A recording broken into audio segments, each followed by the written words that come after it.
Women aren't what they used to be, and I can prove it with a simple test. Ask any woman under 40 to cook chicken and rice from scratch without her phone. Not a gourmet meal, just basic food. Watch the panic. That's not my thing. Now ask what she expects from you. 6 figures, 6 feet, emotional availability, leadership, protection. The imbalance isn't subtle anymore. Your grandfather's wife could manage a household, stretch a budget, raise children, and create meals from nothing. The woman across from you right now can't boil water but expects you to be her provider, therapist, and chef combined. If you've noticed this and felt crazy for thinking it, you're not crazy, you're awake. And that awareness separates you from men who are still wondering why nothing works. Here's what we're covering: the exact psychology behind this shift, why society refuses to acknowledge it, and the strategic approach you need to protect yourself from wasting years on dysfunction. Let's get into it. Here's what nobody wants to admit. Let me show you exactly what's been lost, and I'm not being nostalgic here. I'm talking about measurable, observable competencies that have vanished in a single generation. Your grandmother could walk into a kitchen with basic ingredients and create 5 different meals.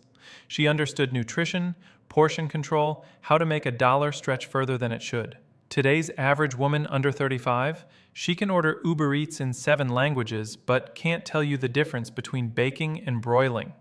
I've seen grown women panic at the grocery store because they don't know what ingredients go together.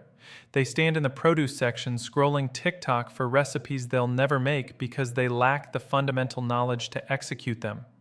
This isn't a skill gap. This is a complete collapse of basic life competencies. Previous generations of women knew how to balance a checkbook, manage household budgets, make purchasing decisions that benefited the family unit. They understood delayed gratification. They could look at a family's income and structure spending accordingly. They knew the difference between wants and needs. Modern women? They've been programmed to believe they deserve luxury without earning it. Instagram taught them that brunch photos and designer bags are necessities, not luxuries. The concept of living within means has been replaced with treat yourself culture. Financial responsibility became oppression. Budgeting became limiting. Living beyond your means became empowerment. But here's the most concerning loss: emotional regulation. Women used to understand that every emotion didn't require immediate action or validation. They could process feelings internally without making them everyone else's emergency. They understood that being upset didn't mean the world needed to stop. Now, every mood swing becomes a relationship crisis. Every feeling demands your immediate attention and accommodation. You're not dating a partner anymore. You're managing a permanent emotional support hotline. She's sad, everything stops. She's anxious, you must fix it immediately. She's angry, you must have caused it. The emotional work isn't shared, it's outsourced entirely to you. But here's where it gets really twisted. While competencies dropped to 0, expectations shot through the ceiling. This isn't balance. This is mathematical impossibility. She wants you to earn 6 figures minimum. That's not negotiable. But she also wants you emotionally available 24 hours a day, which is impossible when you're building that income. She wants traditional provision without respecting traditional structure. She wants the mansion, but calls you controlling for making financial decisions. The cognitive disconnect would be hilarious if it wasn't affecting men's lives so negatively. She expects benefits of traditional masculinity: provision, protection, leadership, stability, while simultaneously rejecting any aspect of traditional femininity. Cook? That's oppressive. Clean? That's patriarchy. Accept leadership? That's control. But expect him to provide everything? That's just knowing your worth. You're expected to know how to cook better than a professional chef, fix anything that breaks, understand her emotions better than she does, earn more than 95% of men, maintain perfect physical condition, and somehow still have time to be her therapist. Meanwhile, her contribution is good vibes and occasionally showing up to dates you planned, paid for, and drove her to. The math doesn't work. The value exchange is so one-sided, it's not even an exchange. It's extraction. Social media created a generation of women who require constant external validation to function. She needs you to tell her she's beautiful 17 times a day. Not because she's genuinely insecure, but because her dopamine receptors are fried from Instagram likes. Every photo needs validation. Every outfit needs approval. Every thought needs affirmation. You're not a boyfriend, you're a human validation dispenser. And brother, that's not a relationship. That's a full-time, unpaid job with no benefits and no vacation time. And this is the part that'll make you frustrated. The most challenging aspect isn't the decline itself, it's the complete denial that it's happening. Point out that she can't cook, you're stuck in the past. Mention that she contributes nothing financially, you're being unreasonable. Ask for basic reciprocity, you're problematic. They've weaponized therapy language to avoid all accountability. Every legitimate observation gets reframed as your character flaw, not her behavioral issue. You're not observing reality, you're being controlling. You're not asking for contribution, you're being demanding. You're not expecting basic adult competence, you're having unrealistic standards. The gaslighting is systematic and culturally reinforced. Society tells her she's right and you're wrong. Social media validates her perspective and challenges yours. Her friends confirm that you're the problem. Therapy culture gives her the language to label your reasonable expectations as toxic. I see this constantly. A woman who brings literally nothing to a relationship somehow rates herself a high-value woman. She's in debt, can't cook, has no domestic skills, contributes nothing financially, but she genuinely believes she's the prize. This isn't confidence. This is societal programming creating mass delusion. They've been told they're queens for so long, they actually believe it, despite all evidence to the contrary. The self-assessment has no connection to reality. She's a 6, acting like a 10, demanding treatment reserved for actual 10s, while bringing the effort of a 3. Ask a modern woman to compare herself to her grandmother and watch the mental gymnastics. That was different times. Yes, it was. Times when women actually brought value. Standards have evolved. Evolved downward, maybe. They can't even see the decline because they've been programmed to believe competence is oppression and expectations are empowerment. You seeing this pattern in your own life? Drop a comment and let me know if I'm way off base here or if this is exactly what you've been experiencing. Because what I'm about to show you next is even more critical. The psychological approach being used to keep you accepting this dysfunction. Here's how you protect yourself from wasting years. Listen carefully because this filtering system will save you from more pain than you can imagine. Most men wait months or years to discover incompetence and entitlement. You're going to test for it in the first few weeks. Within the first 3 dates, suggest cooking together at one of your places. This isn't about the food, it's about observing her competence, her attitude toward domestic tasks, and whether she even knows how to function in a kitchen. If she can't or won't participate, you've learned something crucial. If she acts like it's beneath her, you've learned even more. Watch her reaction. Does she get excited about the collaboration? Does she naturally start helping? Or does she stand there watching you work while scrolling her phone? That tells you everything about how she views partnership. It's not about whether she's a professional chef. It's about whether she sees partnership as mutual effort or one-sided service. Make a small, gentle observation about something she did. Not criticism, just an observation. Hey, you mentioned you'd call at 8, but it's now 9:30. Everything okay? If she immediately gets defensive, blames you, or plays victim, you're looking at someone who cannot accept accountability. This pattern will only intensify. A woman who can't handle minor feedback will never be capable of genuine partnership. If she can't own a small mistake when she's supposedly trying to impress you, imagine how impossible accountability becomes when she's comfortable. For the first month, keep a mental awareness, not in a transactional way, but genuine awareness. Are you always planning, always paying, always initiating, always accommodating? If there's zero reciprocity in the beginning when she's supposedly on her best behavior, imagine how one-sided it becomes when she's comfortable.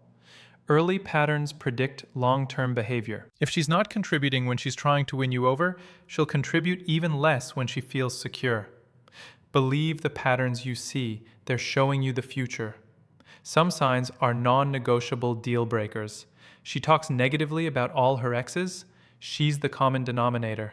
She has no long-term female friendships, she can't maintain relationships. She's constantly in drama, she creates it. She blames everyone else for her problems, she takes zero responsibility. These aren't yellow flags, these are emergency exit signs.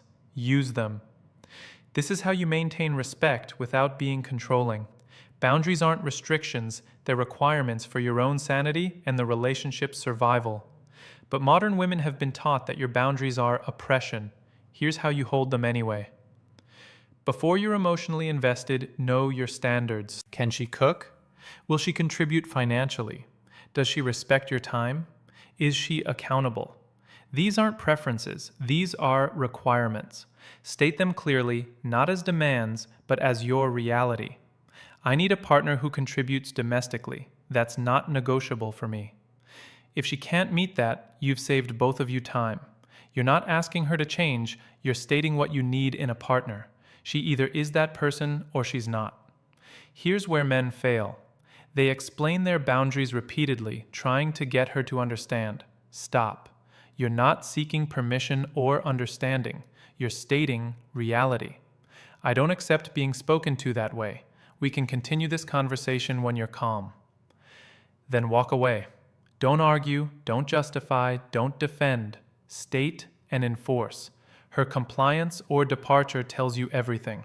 If she respects it, she's showing you she can handle structure. If she fights it, she's showing you she can't handle a man with standards. Some women will leave when you hold boundaries. Let them. They're selecting themselves out of your life. You're not trying to keep everyone. You're trying to find someone compatible with mutual respect. If your standards drive her away, she wasn't suitable anyway. The right woman will respect your boundaries because she has her own. She wants you to lower standards? That's a test. Hold firm. The moment you compromise on core requirements, you signal that your boundaries are negotiable. They're not. You can be flexible on preferences. You cannot be flexible on principles. Know the difference, protect it. This is how you build something real in a broken market. The market is challenging. That's reality. But you can still build something valuable if you're strategic and selective. Here's the long game. The 25-year-old Instagram model with zero skills, she's not your target. Look for women who had strong fathers, come from intact families, or have learned through hard experience that modern relationship dynamics don't work. These women exist, but they're rare and usually already in relationships with men who recognize their value early. Geographic considerations might be necessary. Women in different cultures or regions often retained traditional values. I'm not saying you need to move countries, but expanding your search beyond your immediate area might reveal better options. Different communities have different values. Find the communities that align with yours. Despite what they say, women are still attracted to masculine leadership. Not domination, leadership. Make decisions, set direction, maintain frame. When she tests you, and she will, hold firm. The moment you become a people pleaser, attraction fades. She might say she wants equality, but watch her behavior when you actually lead. Actions reveal truth. Words conceal it. She says she wants a man who listens to her opinions, but watch what happens when you actually defer to her on major decisions. She loses respect. She wants your leadership even if she doesn't consciously know it. Don't ask permission, set the standard. This is how I do relationships. I expect domestic contribution, financial transparency, and mutual respect. In return, I provide stability, leadership, and loyalty. Present it as reality, not negotiation. Women who want what you offer will align. Women who don't will leave. Either outcome benefits you. You're not convincing anyone, you're filtering for compatibility. The right woman doesn't need convincing. She recognizes the value and meets it. Until you've verified competence, character, and compatibility over significant time, maintain your options. Not through deception, but through transparency. I'm dating with intention to find a life partner. Until I find that person, I'm keeping my options open. This creates healthy competition and prevents you from getting trapped with someone incompatible out of scarcity mindset. Scarcity makes you settle. Abundance makes you selective. Even if you don't feel abundant, act as if you are until it becomes reality. This is the most important point. No matter how much time you've invested, how much you care, or how hopeful you are that she'll change, if the dysfunction is clear and she's unwilling to address it, walk away. Staying hurts you. Leaving preserves you. You cannot fix someone who won't fix themselves. Stop trying. Save yourself instead. Every day you stay in a dysfunctional situation is a day you're not available for a functional one. The opportunity cost is massive. Your time is your most valuable resource. Stop giving it to people who don't value it. Look, I'm not here to tell you what to do. You're a grown man. You can make your own decisions. But what I am telling you is this. Your observations are valid. Your frustration is real. You're not crazy for noticing that something fundamental has changed. Women aren't what they used to be. That's not negativity, that's observable reality. The question isn't whether this is true, the question is what you're going to do about it. You can lower your standards to concerning levels and accept dysfunction as normal. You can maintain your standards and possibly stay alone. Or you can become strategic, selective, and careful in your filtering while keeping your standards intact. The third option is the only one that preserves your sanity and your self-respect. You're going to hear people call you problematic for having standards. You're going to be told you're stuck in the past for expecting basic competence. You're going to be labeled negatively for wanting reciprocal value in relationships. Let them talk. Because while they're busy being offended by reality, you're busy building a life on your terms. And that's the ultimate power move. Making decisions based on what actually works, not what society says you should accept. Your grandfather didn't need permission to have standards. Neither do you. He understood that a good relationship required mutual contribution. So do you. The difference is, he lived in a time when that was obvious. You live in a time when stating the obvious gets you attacked. But you know what? That doesn't make it less true. Reality doesn't care about social approval. Truth doesn't need validation from people who refuse to see it. If this resonated with you, if you've been experiencing exactly what I've described, do me a favor. Subscribe to Psyche Lens. We're building a community of men who refuse to accept dysfunction as normal. Men who understand that having standards isn't negative, it's necessary. Drop a comment below with your experience. What patterns have you noticed? What behaviors have become deal breakers for you? Let's have an honest conversation that the rest of the world is too afraid to have. And remember this, you're not the problem. The market has changed, but you don't have to change yourself to fit into it. You don't have to lower your standards. You don't have to accept less than you deserve. Stay sharp, stay selective, and never apologize for knowing your worth. The men who succeed in this environment are the ones who refuse to compromise their core values while adapting their strategies.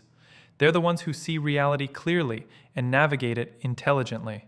They're the ones who understand that being alone is better than being with the wrong person. And here's what's interesting. When you truly embrace that mindset, when you genuinely become okay with being selective, even if it means being alone, that's when you become most attractive. Scarcity mindset repels quality. Abundance mindset attracts it. So work on yourself. Build your income. Develop your skills. Create a life so good that adding another person to it actually has to enhance it, not just fill a void. Because when you're complete on your own, you attract people who add value instead of people who extract it. This isn't about being bitter. This isn't about giving up. This is about being strategic. This is about protecting yourself while remaining open to genuine partnership when you find it. The right woman is out there, but she's rare, and she won't respect you if you don't respect yourself enough to have standards. She won't value you if you don't value yourself enough to walk away from dysfunction. So be the man who knows his worth. Be the man who has clear standards and holds them. Be the man who can walk away when necessary, because that man is the one who eventually finds what he's looking for. I'll see you in the next one.